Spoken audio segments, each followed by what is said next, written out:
इससे पहले हम वीडियो की शुरुआत करें, अ क्विक ट्रिगर वार्निंग। इस वीडियो में हम आत्महत्या या फिर सुसाइड की बात करने वाले हैं। अगर आप एक ऐसे व्यक्ति हैं जो इस तरीके के इश्यूज से जूझ रहे हैं या फिर आप किसी को जानते हैं जिन्हें ऐसे ख्याल आते हैं, तो उन्हें बताएं that help is always available और ऐसे मामलों में हमेशा हेल्प सीख करनी चाहिए। इस वीडियो के डिस्क्रिप्शन में सुसाइड प्रिवेंशन हेल्पलाइंस दी गई हैं। तो ये वीडियो है अबाउट अतुल सुभाष केस। हम बात करेंगे कि ये केस है क्या। आत्महत्या करने से पहले अतुल सुभाष ने 80 मिनट की एक वीडियो बनाई। उस वीडियो में उन्होंने जो मेन चीजें कही वो क्या थी, सेक्शन 498A की reality, corruption in the legal system, उनकी वाइफ की फैमिली ने क्या कहा है और सुप्रीम कोर्ट एलिमनी पर क्या कहता है। All of this in this video. शुरुआत करते हैं जानते हुए कि हुआ क्या है, केस क्या है। तो इस हफ्ते के मंडे यानी 9 अप्रैल को 34 साल के टेकी अतुल सुभाष की लाश को उनके बेंगलुरु के घर से पाया गया। अतुल एक टेकी थे, बेंगलुरु की एक ऑटोमोबाइल कंपनी में काम करते थे। उनकी शादी 2019 में हुई एक मैट्रिमोनियल वेबसाइट के जरिए और उसके कुछ ही महीनों बाद वो सेपरेट भी हो गए अपनी वाइफ से। वाइफ कौन? निकिता सिंघानिया। सेपरेट होने के बाद निकिता और उनके परिवार वालों ने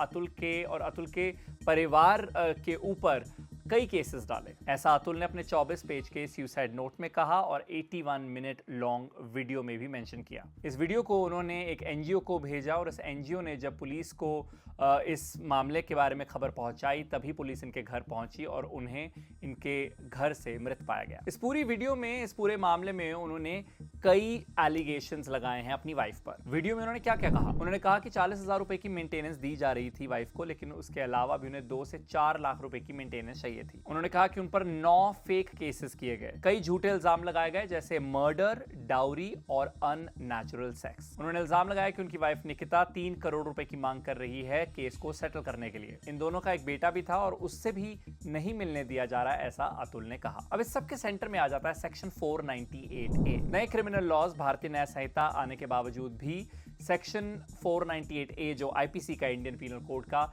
इज वाइडली यूज्ड। ये 1983 में इंट्रोड्यूस किया गया था मैरिड विमेन को प्रोटेक्ट करने के लिए अगेंस्ट दी एट्रोसिटीज या क्रूएल्टी बाय द हस्बैंड और हिज रिलेटिव्स। लेकिन बीते सालों में पाया गया कि इस सेक्शन का मिसयूज भी काफी ज्यादा हो रहा है। Now there is no denying कि औरतों पर बहुत अत्याचार होता है। बहुत कॉमन है हमारे देश में ऐसे केसेस होना जहां पर औरतों की प्रताड़ना होती है डाउरी के लिए या फिर छोटी छोटी बातों के लिए, बच्चों की वजह से। बहुत सारे रीजंस होते हैं जिसकी वजह से औरतों पर जुल्म होता है। लेकिन कई स्टैट्स बताते हैं कि इस सेक्शन का मिसयूज भी हो रहा है। इस सेक्शन के तहत जो केसेस है उसमें 93% केसेस में चार्जशीट होती है, यानी पुलिस चार्जेस लगाती है ऑन द हस्बैंड और देयर फैमिली। लेकिन कन्विक्शन रेट जो है, यानी दोषी जो पाया जाता है आखिरकार, वो 15% लोगों को पाया जाता है। आगे बढ़ते हैं, बात करते हैं जो हमारे देश का लीगल सिस्टम है उसमें फैली करप्शन की भी बात अतुल ने अपनी इस वीडियो में की। अतुल ने बात की कि जौनपुर की एक जज रीटा कौशिक ने उनसे ब्राइब मांगी, रिश्वत मांगी 5 लाख रुपए की। वहीं 2022 में उन्होंने कहा कि एक क्लर्क ने उनसे 3 लाख रुपए की रिश्वत मांगी ताकि वो हियरिंग्स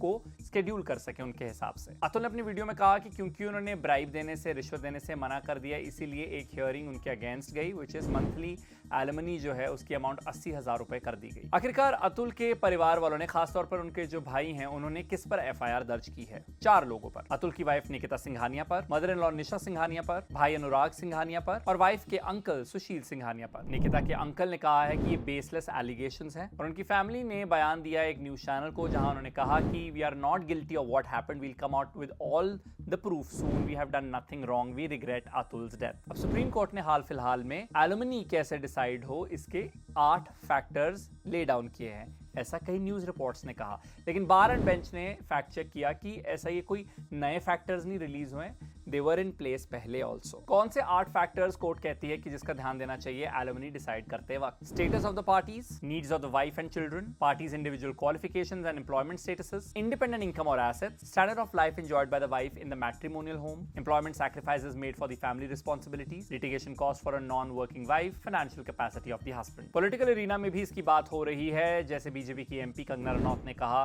कि ऑफ कोर्स औरतों की प्रताड़ना होती है, लेकिन कुछ केसेस में इस तरीके का मिसयूज भी होता है। बीजेपी के ही तेजस्वी सूर्य ने भी कहा कि maybe it's time to revisit our anti dowry laws. इस सबके बीच निकिता की जो माँ और भाई हैं वो जौनपुर से भाग गए हैं, पुलिस कांट फाइंड देम। सो इस केस की कई शॉकिंग डिटेल सामने आती हैं। एक तरफ जो हमारा लीगल सिस्टम है वो किस तरीके से आपको फेल कर देता है उसके बारे में बात होती है, दूसरी ओर आदमियों पर किस तरीके के प्रेशर्स आ जाते हैं वो भी यहाँ पर हाईलाइट होता है। ऐसे में एक्स पर या सोशल मीडिया प्लेटफॉर्म्स पर दो डिविजन्स नजर आ रहे हैं। एक और तो वो आदमी जो इस सबको फेमिनिज्म का नतीजा बताते हैं कि देखिए ये फेमिनिज्म की वजह से हो रहा है, और दूसरी ओर वो सारा ग्रुप जो बात करता है कि बहुत सारे ऐसे केसेस हैं और मेजॉरिटी ऑफ ऐसे केसेस हैं जहां पर औरतों पर अट्रॉसिटीज हो रही हैं, औरतों पर क्रूअल्टी हो रही है। तो दोनों साइड्स के कॉन्फ्लिक्ट जो है वो सोशल मीडिया पर नजर आ रहे हैं। With that we come to an end of this video. इस वीडियो में मेरी मदद की है जस्मीन कौर ने, इसे एडिट किया है वंश बजाज ने। मेरा नाम है Arun Singh. It's goodbye from my side.